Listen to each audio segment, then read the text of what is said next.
नमस्कार दोस्तों, DD react के एक और रिएक्शन वीडियो में आप सभी का स्वागत है। मैं हूं आलोक। तो आज जो वीडियो लेकर आया हूं वो वीडियो है हैरी सुल्तान का और इसका टाइटल है कन्वर्टेड गोरे मोमिन का अमेरिका में कारनामा।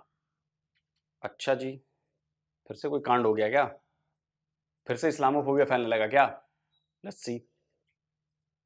ऑलराइट मेरे प्यारे दोस्तों, मैं हूं हारिस सुल्तान और एक और वीडियो आई है मुसलमानों के कारनामे के हवाले से। जैसा कि हम लोग जानते हैं कि इस वक्त पूरी दुनिया मुसलमानों से डरती है और जब वो कोई इनके खिलाफ एक्शन लेने के लिए तैयार होती है तो पूरी दुनिया में इस्लामोफोबिया, मुसलमानों पे जुल्म हो गया, ईवल वेस्ट वगैरह के नारे लगने लग जाते हैं। मुसलमान सबसे बड़े विक्टिम बन जाते हैं। इस वक्त पूरी दुनिया में एक ही कौम ऐसी है जहां पर सबसे ज्यादा छेड़खानी की जा रही है एक ही तरह से। हमें कोई वियतनामी, कोई चाइनीज, कोई ग्रीक, कोई इटालियन, कोई हिंदू, कोई सिखों का एक खालिस्तान का पंगा लेता है, लेकिन वो भी इंडिया के साथ है, वेस्ट के साथ नहीं है। तो हमें कोई ऐसी कौम नहीं मिलती जो बाकी दुनिया से पंगे ले रही हो और पूरी दुनिया को एक ही कौम से इस वक्त डर है। तो ऐसा क्यों है? Obvious elephant in the room है। ऑब्वियसली इसके अंदर एक रिलीजियस एलिमेंट है जिसके ऊपर हम बार बार बात करते हैं, लेकिन मुसलमान इसको मानने के लिए तैयार नहीं है, अपने गिरेबान में झांकने के लिए तैयार नहीं है। तो इसके ऊपर बात करते हैं। केस आया नया, बड़ा इंटरेस्टिंग केस है, इसके ऊपर बात करते हैं। लेकिन आगे जाने से पहले इस वीडियो को ज्यादा से ज्यादा लाइक करें, शेयर करें, सब्सक्राइब करें और कमेंट्स में अपने ख्यालात का इजहार जरूर करें। बताएं कि आपको क्या लगता है, क्या, और स्पेशली मुसलमान अगर आप हैं तो कमेंट करके बताएं कि क्या ये जायज है कि आप सारी उंगलियां लोगों की तरफ पॉइंट करते रहें और अपनी तरफ ना देखें। शायद मुसलमानों के अंदर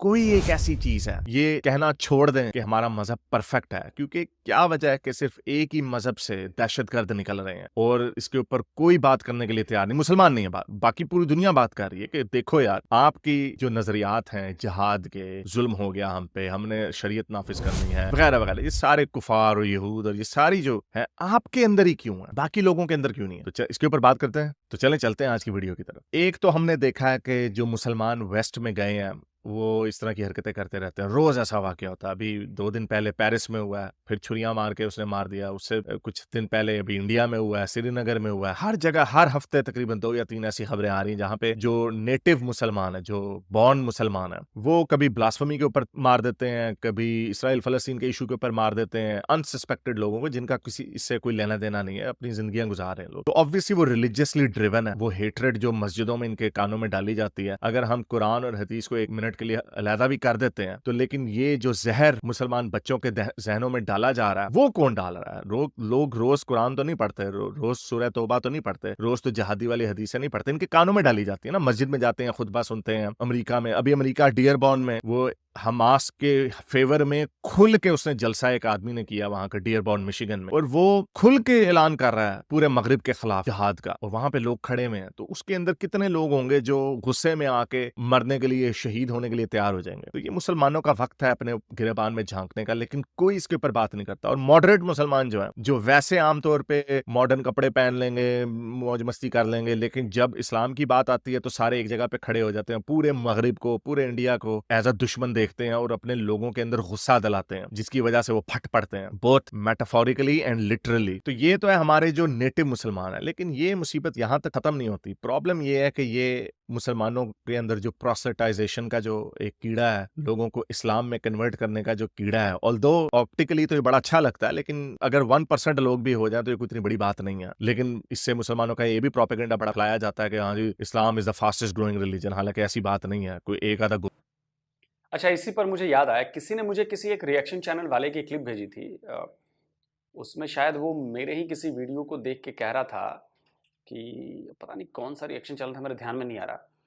कह रहा था कि जी जो कन्वर्जन की बात की जाती है, देखिए हम तो उससे पीछे नहीं हट सकते क्योंकि वो तो हमारे मज़हब में बात लिखी गई है और हमारा रूल है। सो हिंदू भी अपने रूल के हिसाब से चलते हैं, ईसाई भी अपने रूल के हिसाब से चलते हैं, ये भी सब तो उनके भी जो रूल बुक में लिखा गया है वो उसको मानते हैं।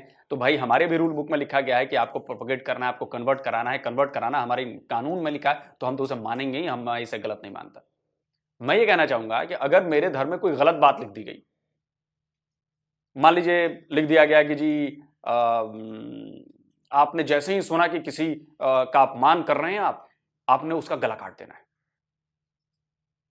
किसी ने कुछ बोला, गला काट देना है, या कुछ ऐसा कर देना है जिससे मतलब उसको सबक मिल जाए। तो अगर ये बात गलत है ना, तो गलत ही कही जाएगी, वो चाहे रूल बुक में लिखी हो चाहे कहीं भी लिखा हो। जो गलत है वो गलत है, सवाल उठाना गलत नहीं है। हाँ, लेकिन लॉजिकल सवाल उठाइए, इलॉजिकल सवाल उठाएंगे तो गलत है। अगर मैं आज कोई नया धर्म बना लूं, मैं और धीरे धीरे करते करते मेरे फॉलोवर हो जाएं और मैं कह दूं कि भैया जिसने किसी ने मेरा नाम तक ले लिया ना, अगर मुझे मेरे नाम से बुला दिया किसी ने, उसको मार देना है जी तुम्हें।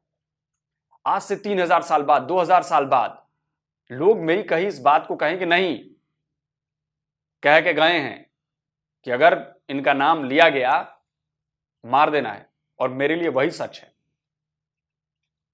तो ये रबिश है। इससे ये बात सच नहीं हो जाएगी कि 2000 साल पहले कोई कह के गया है कि ये काम करना है, तो बात आज भी सच्ची हो। अगर आप ऐसी चीजों को फॉलो करते हैं तो माफ कीजिएगा, आप पर सवाल उठेंगे,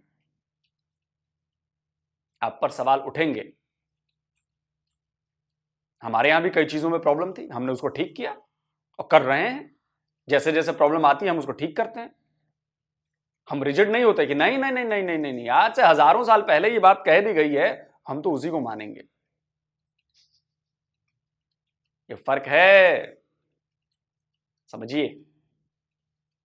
और आपको दिखा देते हैं तो कहते हैं हाँ जी देखो जी हमने कितने गोरे, लाखों गोरे कन्वर्ट हो रहे हैं इस्लाम में, ऐसी बात नहीं है, लेकिन हो रहे हैं, इसमें भी कोई डिनाई करने की बात नहीं। तो अभी एक लास वेगस जो अमेरिका का शहर है, सिन सिटी जिसे कहा जाता है, वहां पे एक वाकया पेश आया कि एक 16 साल का गोरा बच्चा जो अभी कोई 4-5 महीने पहले मुसलमान हुआ, उसको पकाया गया, जिहाद के लिए उभारा गया, उसके जहन में जहर उगला गया मगरिब के खिलाफ, यहूदियों के खिलाफ, पूरी दुनिया के खिलाफ। तो उसने गुस्से में आकर, 16 साल का बच्चा, अब बताएं अगर आप लोग कहते हैं हम जी लोगों को इस्लाम की तरफ रागिब करते हैं, इस्लाम की प्यारी प्यारी बातें बताते हैं, तो 4 महीने में ही वो फटने के लिए तैयार हो गया। तो ये खबर वेगस अमेरिका से आई कि एक ये 16 साल का लड़का अभी अभी मुसलमान हुआ और उसने सोशल मीडिया के ऊपर ये पोस्ट डाल दी कि अस्सलाम वालेकुम, मैं यहाँ पे अनाउंस करने जा रहा हूँ, ये मैं इसको कोट कर रहा हूँ, ये मैं नहीं कह रहा, ये उसको कोट कर, मैं यहाँ पर अनाउंस कर रहा हूँ कि मैं अकेला खुद सर ही लोन वुल्फ किस्म के वेगस के अंदर ऑपरेशंस करूंगा जो अल्लाह मियाँ के दुश्मन हैं उनके खिलाफ, और मैं आप लोगों की दुआ, जीत की दुआ का मुंतजर हूं, और मैं दाइश का सपोर्टर हूं, और मैं सारे यहूदियों को फुड़का दूंगा इस सिटी में। तो उसने ये पोस्ट डाली सोशल मीडिया पे, ऑब्वियसली वायरल हो गई बड़ी जल्दी से। तो उनकी पुलिस हरकत में आई, उन्होंने फौरन ही घंटों के अंदर ही उसके घर पे हमला कर दिया, और उन्होंने वहां पे देखा कि उसके पास बम बनाने का मवाद भी था, इंस्ट्रक्शंस थी, मैनुअल्स थी, दाइश का बहुत बड़ा फैन था, पूरा प्रोपेगेंडा जो ये किया जाता है, जो हम आपको बार बार बताते हैं कि जहर इनके जहनों में डाला जाता, और वही जहर उसके जहनों में डाला हुआ था और वो फटने के लिए तैयार था। तो उसको अरेस्ट कर लिया और अब उसके ऊपर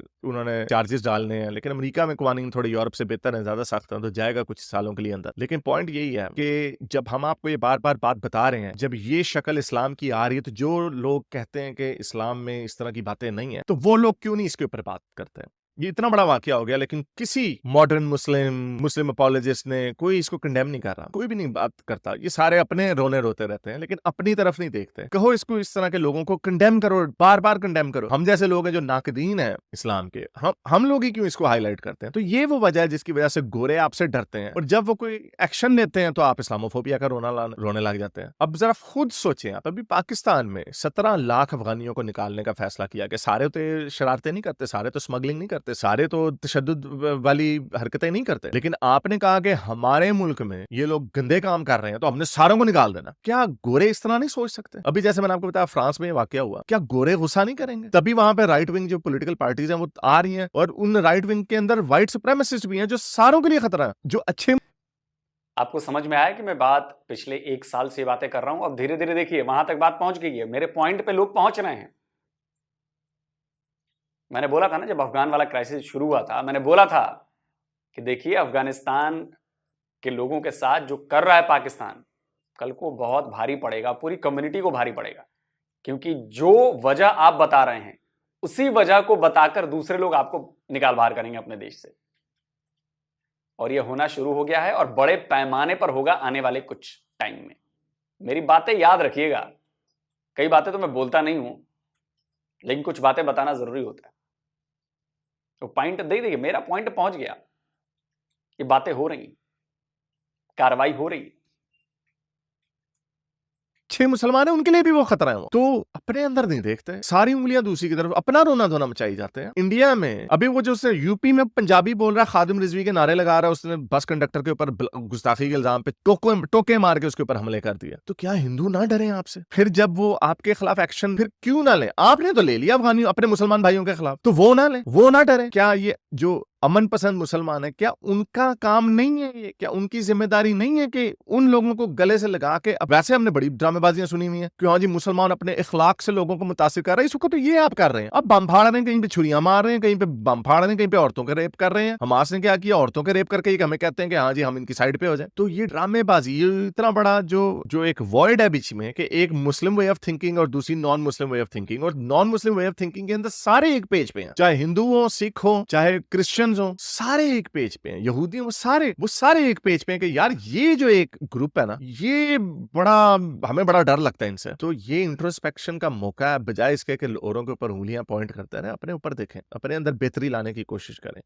आपके अंदर माना बड़ी अच्छाइयां होंगी, माना आपके कुछ जो ग्रीवेंसेस, जो शिकायत हैं वो सच होंगी, अच्छी होंगी, बेहतर सही होंगी, लेकिन क्या ऐसा मुमकिन है कि आपके अंदर कोई खराबी ना हो? क्या ऐसा मुमकिन है कि आपके अंदर बिल्कुल भी कोई तशद्दुद का एलिमेंट ना हो और ये सारी दुनिया जो आपके पीछे पड़ी हुई है वो सारी की सारी झूठ बोल रही है क्योंकि आपका मजहब बड़ा सच्चा मजहब है और आपके मजहब से वो नफरत करते हैं? क्या यही वजह हो सकती है? इस वक्त यूएन की डेजिग्नेटेड ऑर्गेनाइजेशंस देखें, जो दहशतगर्द ऑर्गेनाइजेशंस है, 95% मुसलमान है। क्या वजह है? हर जगह पे आपका पंगा है दूसरों के साथ। चाइना में पंगा है, म्यांमार में पंगा है, इसराइल में पंगा है, वेस्ट में पंगा है, जो आपको लंदन में 2000 मस्जिदें उन्होंने आपको बना के दी में फिर भी आपका उनके साथ पंगा है। हर जगह पे आपका पंगा है, इंडिया में आपका उनके साथ पंगा है। हमें ये हिंदुओं के पंगे क्यों नहीं इंग्लैंड में नजर आते? हमें चाइनीज या वियतनामियों के फटे क्यों नहीं नजर आते? उनके ऊपर भी, वियतनामियों के ऊपर इतनी बड़ी जंग वेस्ट ने थोपी थी, जो रेफ्यूजीज थे पूरे इधर ऑस्ट्रेलिया में बहुत ज्यादा वियतनामी आए थे वियतनाम की जंग के बाद। कोई मुझे नहीं नजर आता जो कहता हो कि हाँ तुम लोगों ने हम पे जुल्म किया इसलिए अब हमने बम से फट जाना। कोई ऐसे नहीं करता, सिर्फ एक ही कौम है इसलिए। और ये मेरा एनालिसिस है, इसकी वजह वियतनामियों के पीछे कोई ऐसी आइडियोलॉजी नहीं है। कम्युनिज्म एक होती थी जो लोगों को उभारती थी इस तरह के तशद्दुद के एक्शंस के ऊपर, लेकिन वो खत्म ठप हो गई। लेकिन मुसलमानों की जो ये आइडियोलॉजी ठप नहीं हो रही, वो इसलिए क्योंकि अनफॉर्चुनेटली आपके मजहब के अंदर है दारुल हर्ब, आपके मजहब के अंदर है कि आपने काफरों को मुसलमान करना, पहले दावत दे के करो, फिर चाहे जंग करनी पड़े तो जंग से कर लो। ये आपकी आइडियोलॉजी के अंदर है, लेकिन आप लोग इसको मानने के लिए तैयार नहीं है। तो देखें अपने अंदर करेक्शन करने की कोशिश करें। हर वक्त सारा इल्जाम दूसरों के ऊपर डालना ये कहीं की कोई अक्लमंदी नहीं है, और इसीलिए आप हंसते रहेंगे। मुझे लग रहा है कि ये गोरे जो हैं, जो व्हाइट सुप्रीमेसिस्ट हैं, जो लिबरल लोग जो हैं, जो लेफ्टिस्ट वोकिस्ट लोग हैं, जिनको आप लोग बड़ा पेलते हैं या राजे रूजे जैसे, वो सबसे बड़ा डिफेंस है मुसलमानों के लिए, एंटी रेसिज्म के लिए, एंटी बिगेटरी के लिए, एंटी मुस्लिम इमिग्रेशन के खिलाफ सबसे बड़ा जो डिफेंस है वो लड़ते हैं मुसलमानों के लिए। लेकिन जो उनके इसके बरक्स, जो उनके व्हाइट सुप्रीमेसिस्ट या कंजर्वेटिव्स लोग हैं, जो नेशनलिस्ट लोग हैं, वो आपको निकालने के चक्करों में है। गिर्त विल्डर आया उधर, मेलोनी आई इटली में, लपेन जो है, मरीन लपेन, वो फ्रांस में आपको बड़ा बुरा लगता है मैक्रोन, जो उसके ओपोनेंट है, जो उसकी जो पॉलिटिकल ओपोनेंट है, आपको पता है वो क्या कहती है? वो कहती है मैंने सारे मुसलमानों को निकाल देना, मैंने सारी मस्जिदें बंद कर देनी है। और मैक्रोन जो है बड़ा मुनासिब आदमी है, वो सिर्फ जो इस्लामिक रेडिकलिज्म है उसके खिलाफ वो बात करता है, लेकिन आप लोगों के लिए वो भी दुश्मन है। तो इमेजिन करें आगे बाद में कौन आने वाला है। और ये जो शिफ्ट है राइट की तरफ आता चला जा रहा है, और आपको ये बड़े बुरे दिन आने वाले हैं अगले 5-10 सालों में। लेकिन मुसलमान है कि वो अपने अंदर देखते ही नहीं, गिरबान में झांकते ही नहीं। उम्मीद करता हूं आज की वीडियो आपको पसंद आई होगी। इसको लाइक करें, शेयर करें, सब्सक्राइब करें और कमेंट्स अपने ख्यालात का जरूर।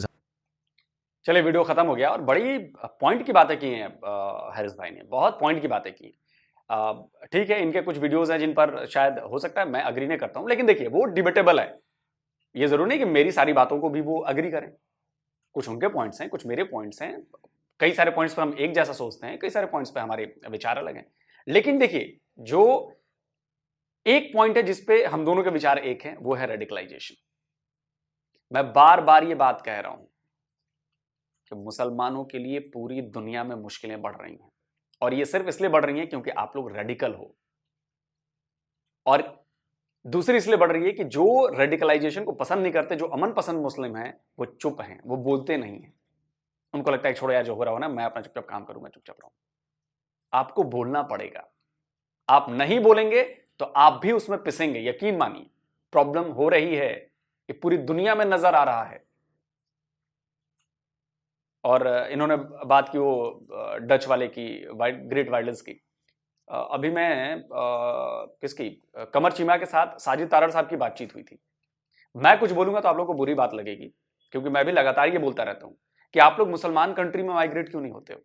आपको क्यों यूरोप जाना है? आपको क्यों कनाडा जाना है? आपको क्यों अमेरिका जाना है? आप मुसलमान कंट्रीज में जाइए। तो वो लोगों को बड़ी बुरी बात लगती है, ऐसा कैसे, ऐसा कैसे। मैं नहीं बोलूंगा, साजिद तारड़ साहब बोल रहे हैं, सुनिए उनको। लेकिन चीमा साहब, मेरा एक क्वेश्चन मार्क है।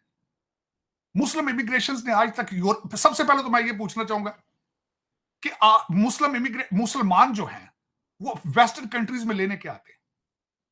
अमेरिका जिस कंट्री में मैं यहां बैठा हूं, इसे क्रिश्चियन कंट्री। मुझे अगर इनके सिस्टम के साथ इख्तलाफात हैं, मुझे अगर क्रिश्चियनिटी से इतनी नफरत है, मुझे अगर जूदाइज्म से इतनी नफरत है, what the hell I am doing here to begin with.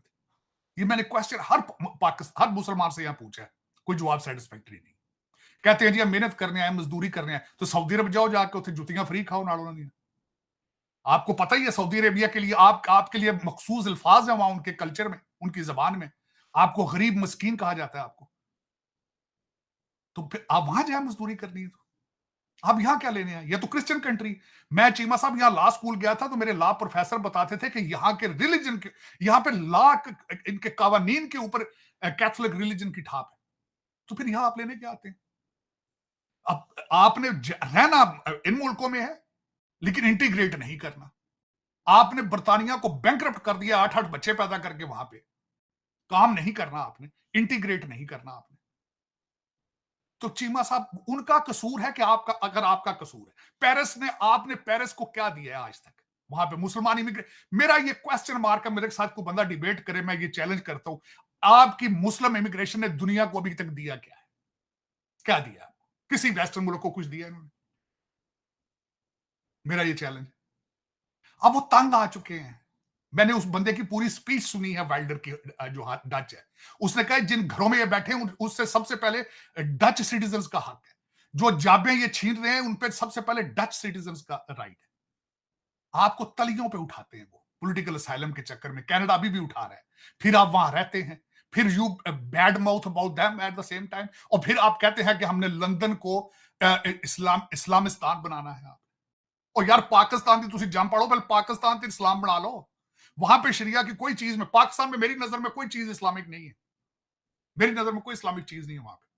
आप कहते हैं उठ के जाके लंदन को जाके आपने पूरे इंग्लैंड का नाम चेंज करना चाहते हैं आप। मैंने वो सुना है, चौधरी साहब हैं आपके, वो बहुत बड़े एक्टिविस्ट हैं। हमेशा वो कहते हैं हमने इंग्लैंड का नाम चेंज करके इस्लामिस्तान रखना है, पता नहीं कोई इस तरह करनी बात। और यार जहां की पैदावार, वहां पे तो देखो वहां हालात हैं इस्लाम के क्या है। वहां सारा मुल्क जो मुझे कल किसी ने मीम किया था, उसने कहा था अब तक इस्लामी कवानीन के मुताबिक सिर्फ सूर ही हमसे बच सका है। शराब, जना, रिश्वत, करप्शन, हर चीज हमने कर ली। सिर्फ एक चीज हमसे बची हुई है, वो सूर है। सिर्फ वो पता नहीं किस तरह बच गया है। मेरा मकसद दो दिन पता नहीं मुसलमाना की कितनी की नफरत है, लेकिन दूसरा हर काम मुसलमान कर रहे, हर काम कर रहे। सुन लिया आपने? मेरा भी पॉइंट यही होता है, सेम। और कम से कम चलो, मुझे ये अच्छा लगा देख के कि साजिद तारड़ साहब जैसे लोग जो थोड़े इन्फ्लुएंशियल हैं, वो भी मेरे इस पॉइंट को बोल रहे हैं, सेकंड कर रहे हैं। आपको समझ में आनी चाहिए कि प्रॉब्लम कहां पर है। अगर ये प्रॉब्लम आप लोगों ने अपने अंदर झांक कर दूर नहीं की, यकीन मानिए बहुत बड़ी प्रॉब्लम आने वाली है, बहुत बड़ी प्रॉब्लम। दूसरी बात कहता हूं, जब डर ज्यादा बढ़ जाता है ना, जब डर ज्यादा बढ़ जाता है तो फिर वो डर नहीं रह जाता, फिर वो सर्वाइवल की लड़ाई हो जाती है। तो इतना डर मत दिखाइए, उसको बहादुरी मत समझिए कि लोग आपसे डरते हैं। जिस दिन वो डर बहुत ज्यादा हो गया, उस दिन रिवर्ट बैक हो जाएगा। और जब रिवर्ट बैक होगा तो पूरी दुनिया में होगा, और हो रहा है। राइट विंग के लोग क्यों आगे बढ़ रहे हैं? मेलोनी इटली में, फ्रांस में जिसकी बात हो रही है, मैं ये भी बात 6 महीने से कह रहा हूं कि फ्रांस में अभी तो कुछ नहीं हुआ है। आप ब्रिटेन में देखिए, जर्मनी में देखिए, और धीरे धीरे ये पूरी दुनिया में हो रहा है। और जब वो एक्सट्रीम राइट वाले लोग जब पावर में आ जाएंगे, तब आपकी क्या हालत होगी? फिर सारा जज्बा, सारा टैलेंट घुस जाएगा कहीं पर, देखिएगा, और घुस रहा है, यकीन मानिए। और आपने तो राह दिखा दी है अफगानियों को बाहर निकाल के, अपने ही मुस्लिम बिरादरी को बाहर निकालकर। पाकिस्तानियों को ले कह रहा हूं, राह दिखाई है। इसी राह को बाकी लोग भी फॉलो करेंगे जो नॉन मुस्लिम है। आप ही की राह फॉलो करेंगे और आप ही की राह फॉलो करके आप ही को डंडे मार के भगाएंगे। देखते चलिए। लेकिन आप लोगों को कोई दिक्कत नहीं ना, 57 मुल्क है भाई आपके, आप जाइए वहां रहिए, वहां जाइए। तारड़ साहब भी जो बात कह रहे थे, कमेंट करके जरूर बताएं। जल्दी मिलता हूं एक और नए वीडियो के साथ। नमस्कार, जय हिंद।